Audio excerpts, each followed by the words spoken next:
असन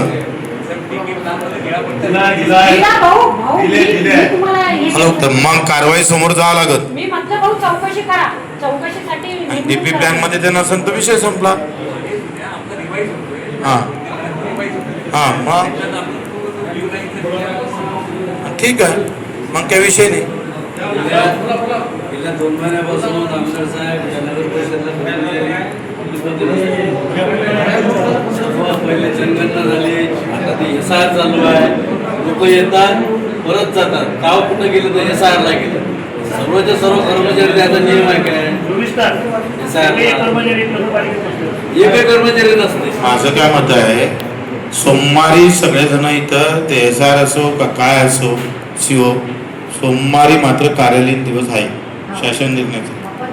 किमान सोमवारी एकही कर्मचारी घर राहिला नाही पाहिजे आणि सोमवारी सगळे नगरसेवक इथेच राहिले पाहिजे, सगळेच. म्हणजे तुम्ही तुमचा कर्मचारी एकही गरज राहणार नाही, तुम्ही पण राहणार नाही. मी कलेक्टरला पण सांगतो. आणि सोमवारी सगळा ऑफिस डे आणि त्याच्यासोबत जनता डे, जनता दरबार म्हणून ते घोषित करा. सोमवारी सगळे काय 7 दिवस काम करत बसायचे.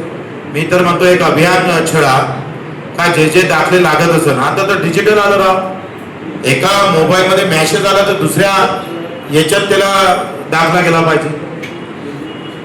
का करत नाही आपण ते? सगळ्या नगरपालिकेमध्ये होत आहे का नाही? बऱ्या नगरपालिकेमध्ये होतं. साधा व्हॉट्सअपवर त्यांना एक अर्ज केला, तुमच्या व्हॉट्सअपवर ते आला का सेकंदामध्ये दुसऱ्या ह्याच्यात त्याचा दाखला द्या. त्याला काय मूर्तीचा दाखला द्या, त्याला लागत द्या, त्याची फी वगैरे सगळ्या आता फोन पे होतं, सगळं ऑनलाईन करा. बाबी ज्या आहे त्या मी सांगितल्या आहे. याच्यानंतर आताचा विषय झाला, आम्ही प्रशासन अधिकारी अध्यक्ष उपाध्यक्ष घेऊन आम्ही यांना बसणारच आहोत. मला सगळे हेड माहीत आहे नगरपालिकेचे, माझे 20 वर्ष याच्यात सगळ्या याच्यात गेले. त्याच्यानं मी काही डायरेक्ट वरतून आलेला आमदार नाही आहे. आम्ही ग्रामपंचायत पासून सुरुवात झाली तर इकडे जसं सुधाकर भाऊ सगळ्या स्टेपनं गेले, तसं तुम्ही गेले, तसंच आम्ही पण गेलेलो आहे. त्याच्यानं शिवळ साहेब प्रशासन एकदम चांगलं कसं करता येईल कसं आहे. कधी कधी हजर न राहता सुद्धा आपण पाहतो त्याला वचक ठेवता येतो.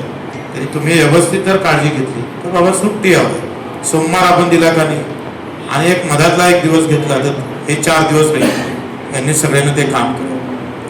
तुमची गोडी भाषा जी आहे बोलण्याची अधिकाऱ्याची, ते अतिशय गोड साखर ठेवून बोला. कधी कधी अर्धा प्रश्न तुमच्या बोलण्यानं वाढतं, अर्धा प्रश्न तुमच्या बोलण्यानं संपतं. व्यवस्थित जर समजून सांगितलं, सनद लिहा. आता घरकुलाचं जर तुम्ही स्टेप बाय स्टेप वर्गीकरण करून व्यवस्थित जर अहवाल तयार केला, व्यवस्थित फॉर्मॅट तयार केला, तर काय होत आहे लगेच तुम्हाला सांगता आलं पाहिजे. 3000 अतिक्रमणमध्ये आहे, 200चा प्रस्ताव पाठवला आहे, 350 पास केलेले आहे, उरलेला प्रस्ताव इतक्या दिवसात देणारा. हे झालं मेरिट. तुम्ही तू मारायला लागले, मग तुम्हाला एवढा मोठा पगार लोक देतो गव्हर्नमेंट, त्यातला अर्धा वापस करत जा नगरपालिकेत, तिजोरीत ठेवत जा. असं का करायचं?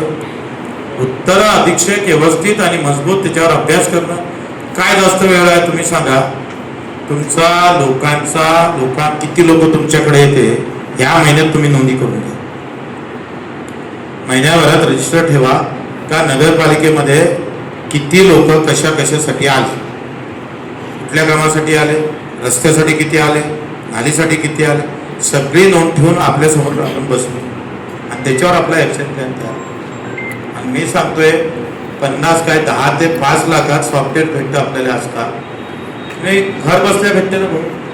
तुम्ही त्यानं तिकडून पैसे टाकले, पैसे दाखल्याचे भरले का गटकीनं त्याच्या मोबाईलमध्ये दाखला गेला पाहिजे. लोक म्हणून झाली वा सुधारणा सुधाकर भाऊ नाही का. हे सोपं काम आहे. इतके हुशार माणसं खुर्चीवर बसले SDO साहेब, तुम्ही काही लोड घेत नाही. हा तुम्ही तहसीलदाराला माहितच नाही सनद कायच्या ऐसा कैसा आपला SDO.